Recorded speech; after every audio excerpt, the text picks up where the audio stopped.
Good morning India. Premanand Maharaj कहते हैं कि इतनी भजन करो कि प्रभु का आवाज तुझे सुनाई पड़ने लगे। तो सर आप कहते हैं कि भजन करने से परमात्मा की प्राप्ति नहीं होती, लेकिन प्रेमानंद महाराज जी कहते हैं कि इतनी भजन करो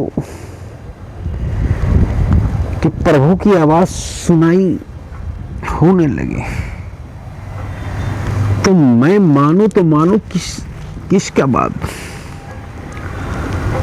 बहुत अच्छा सवाल है। प्रेमानंद महाराज हर किसी के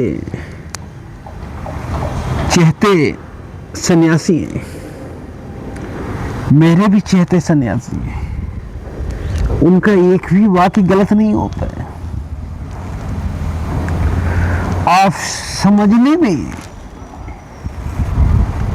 भूल कर रहे हैं। प्रेमानंद महाराज जी ने जो बोला वो 100% सही बोला। प्रेमानंद महाराज जी ने साधु सन्यासी के लिए वो बोला कि तुम इतना भजन करो, इतना भजन करो कि प्रभु की आने की आहट सुनाई पड़ने लगे। और मैं भी यही बोलता हूं। मैं बोलता हूं एक सन्यासी है तो भजन और कीर्तन करना ही होगा। पर एक चित्रकार है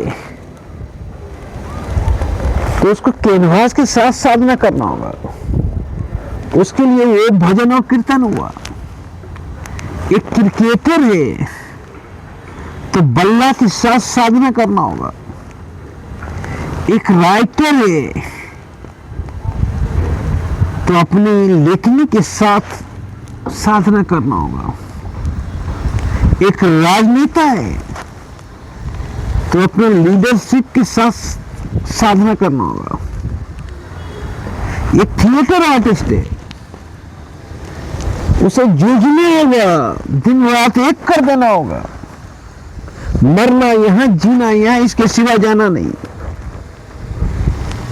मतलब दिन रात एक कर देना होगा थिएटर में।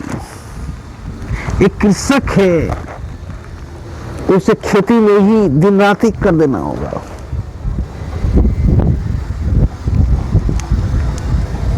परमात्मा प्राप्ति का मार्ग अलग अलग है, पर मंजिल एक ही है।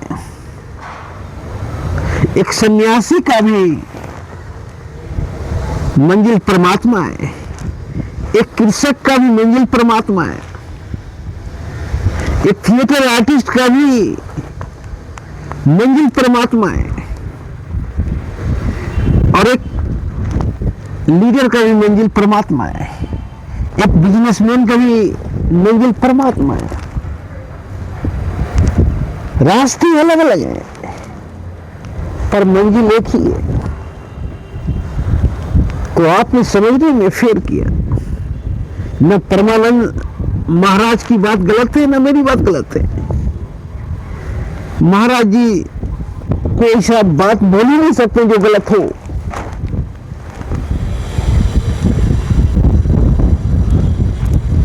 तो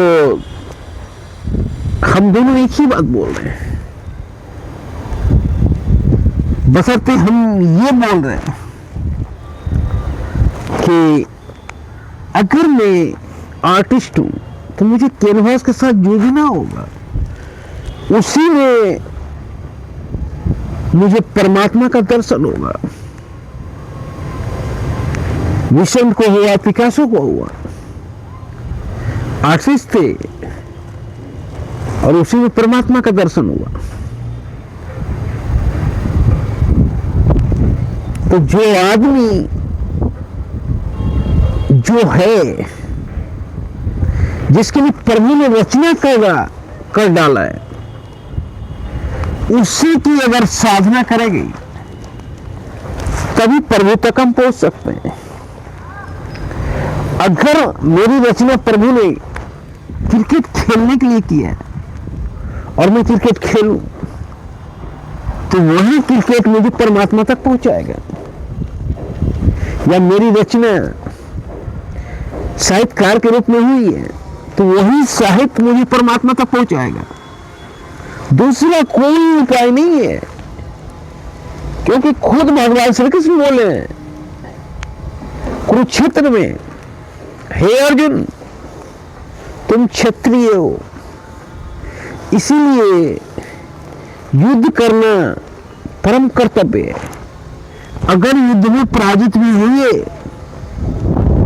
वीर गति को भी प्राप्त कर दिए, तो भी तेरी जय जयकार होगी। अगर तुम जीते तो भी तेरी जय जयकार होगी। पर युद्ध से भागे तो चारों तरफ निंदा होगी। तो जिसके लिए प्रभु ने आपको इस सृष्टि में भेजा है, वो काम करते रहिए और लगन से करते रहिए, 24 घंटे करते रहिए। एक दिन जरूर परमात्मा की आवाज आपके कानों तक पहुंचने लगेगी। जय हिंद।